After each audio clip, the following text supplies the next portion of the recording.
Sim, sim, sim. E que nem você comentou, a mão de obra, o corretor, ele é um profissional subvalorizado, né? Muito maltratado, né? Cara, eu sou apaixonado pelo mercado imobiliário, né? Invisto e de final de semana eu visito muitos empreendimentos, principalmente lançamento. Eu adoro visitar plantão, conversar, ver o que está acontecendo. Eu moro aqui no Tatuapé, na zona leste de São Paulo, tem bastante lançamento acontecendo. Então eu gosto muito disso e eu vejo os corretores sendo sempre muito maltratados. Às vezes maltratado no plantão por causa da roleta, o pessoal fica lá no fundo, o dia quente, eles embaixo daquele toldo. Às vezes tem um puta de um banquete pro cliente, não tem nada pro corretor. Mas eu entendo também o outro lado de que o corretor, às vezes, ele não corre atrás para ter, de fato, um espaço. Ele não olha pro cliente como uma oportunidade de longo prazo, ele olha para o cliente para ele assinar um cheque, para ele comprar alguma coisa e nunca mais se relacionar, não tem aquela. É uma postura diferente de quem vende um imóvel de alto padrão, um imóvel de luxo. E eu queria engatar aqui a minha primeira pergunta para você, cara. Se, na sua visão, existe diferença entre um imóvel de luxo e um imóvel de alto padrão? Né? Eu queria entender quais são essas classificações e como o corretor se comporta em cada um dos produtos, cara. Vamos lá.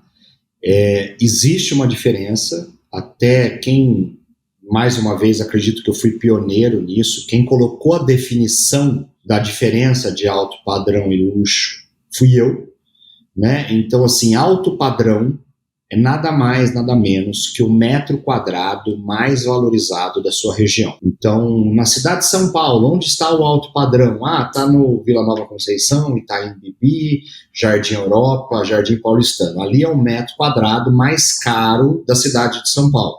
Então, ali está o alto padrão. Aí dentro, lógico, São Paulo é um país.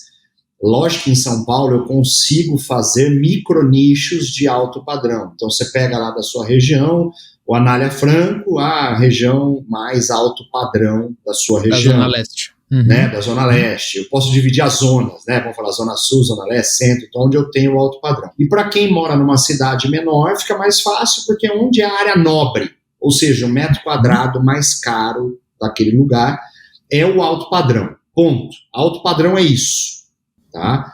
Luxo, padrão de acabamento. Não tem nada a ver com estar no metro quadrado mais caro. Então vamos lá. Eu tenho luxo sem ter alto padrão? É uma regra. Não. Mas toda regra tem a sua exceção para ser regra.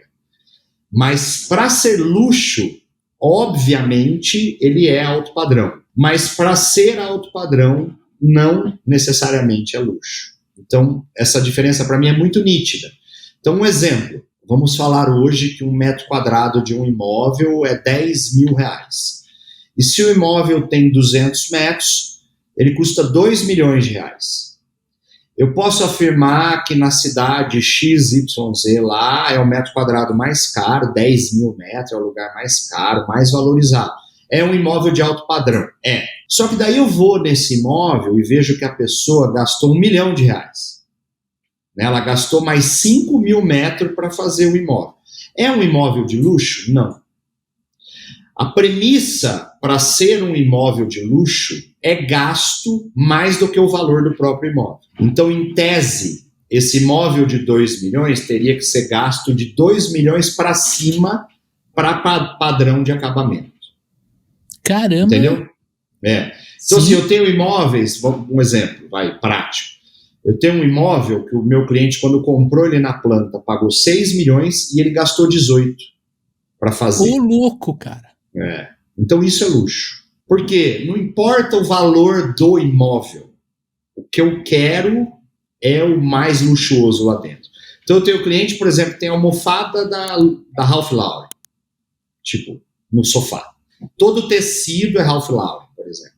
Eu tenho cliente... Cozinha eu gosto de dar muito como exemplo, porque cozinha é fácil de olhar na internet.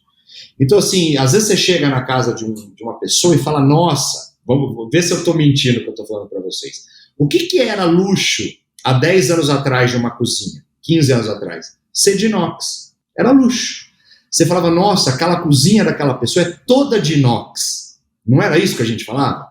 Hoje o inox, o branco e o preto é o mesmo preço, praticamente. Se mudar, muda porcaria assim um do outro. Mas o que é luxo hoje? Por exemplo, eu entrar numa cozinha Viking. Não sei se vocês conhecem essa marca. A Viking é uma marca de cozinha americana que é a cozinha da Casa Branca nos Estados Unidos. Uma geladeira da Viking, uma geladeira, começa uns 80 mil reais. Uma geladeira. Então, assim, com 80 mil reais, você vai na Brastemp, faz a linha Gourmand, que é a mais sofisticada, a sua cozinha inteira. Então, por mais que você olhe aquilo, você fala aquilo é sofisticado, aquilo é bacana, não é luxo. Sim. Aquilo ainda está no alto padrão. O que é luxo? Luxo é quando eu gasto numa cozinha R$1 milhão. E é muito fácil eu gastar R$1 milhão com uma cozinha Viking.